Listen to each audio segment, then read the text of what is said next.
From the company that distributes HBO Max content in theaters, and one of the minds behind Jupiter Ascending. No, bees are genetically designed to recognize royalty.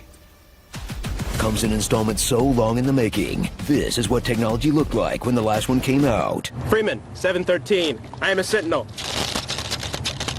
The Matrix Resurrections. Prepare for a film that asks the ultimate question. Do you take the blue pill and let them reboot this without the creators starring Tom Holland as Neo? Or take the red pill and see how far up its own ass the story can go? This cannot be another reboot, retread, regurgitate. Why not? I will sequel franchise spin-off! At last.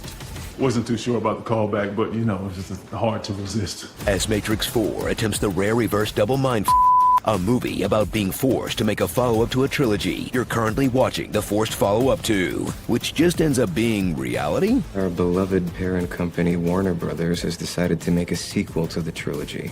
They inform me they're going to do it with or without us. It's like the invented bullet time, but for dodging criticism.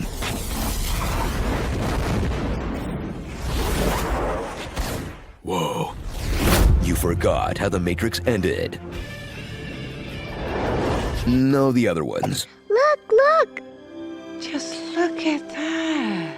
Pick up 60 years after Neo became Computer Jesus and brought an end to the war between robot squids and cave ravers. And while in-Matrix coffees have become extremely tiny, not much has changed for the billions still stuck inside. The Matrix is the same or worse.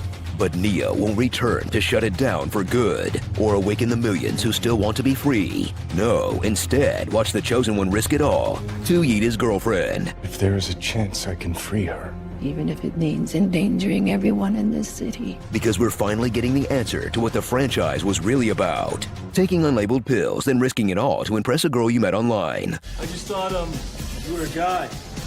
Why do all my Trinities look like Harry Knowles? Keanu Reeves and his struggle beard return as Thomas Anderson, a game designer who probably should have taken over Cyberpunk 2077 until he's reborn again as Neo again. A living legend who's treated with the reverence of a modern-day Keanu Reeves. Not to fanboy out here, but this is kind of a huge moment for me. Joining him is Trinity, who's back to kicking ass and taking names 2 hours into the runtime. My name is Trinity. There she is, newcomer Bugs, the latest example of Warner Brothers space jamming their IPs into everything. My name is Bugs. As in, Bunny. What's up, Doc? A simulated version of Morpheus, because the real one canonically died in the bad 2005 video game. Can't bring back the best part of the films if he died in a video game tie-in. That'd just be crazy. Niobe, the character from the good Matrix video game tie-in, and I guess the sequels. Agent Smith, who's been upgraded into a hot musical theater actor, but who brings as much menace to the role as he did to King George in Hamilton. Awesome. Wow. Some RoboScab class traders who all look like these thingies, and Neil Patrick Harris as the analyst, a clear metaphor for the fact that men do not need therapy. In fact, I am the chosen one, and that married woman I'm obsessed with does love me. She just doesn't know it yet, okay? I did my own research. You loved the first Matrix for its original mix of William Gibson's Neuromancer with a Gap Khakis commercial. Now, all that meticulous craft will be sidelined for the same quick-cut garbage fighting that's numbed us out for the last decade. Augmented by effects that are supposed to look fake and bad, I guess? And where Neo still knows Kung Fu, but at this age, he'd just rather spam the block button.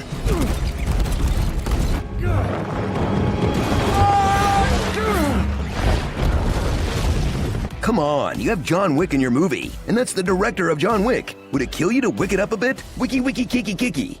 So gather the adult children you've had time to raise since The Matrix came out, and revisit a film stuffed with about 100 references to a timeless classic. Free your mind. Mr. Anderson! Time is always against us, etc., etc.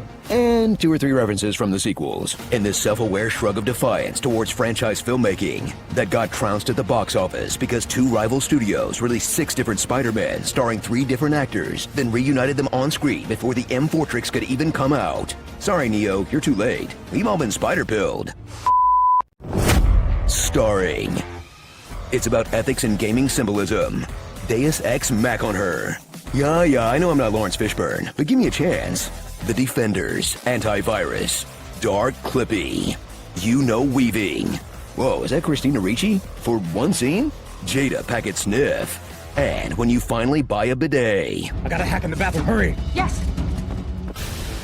The Great Trin Robbery.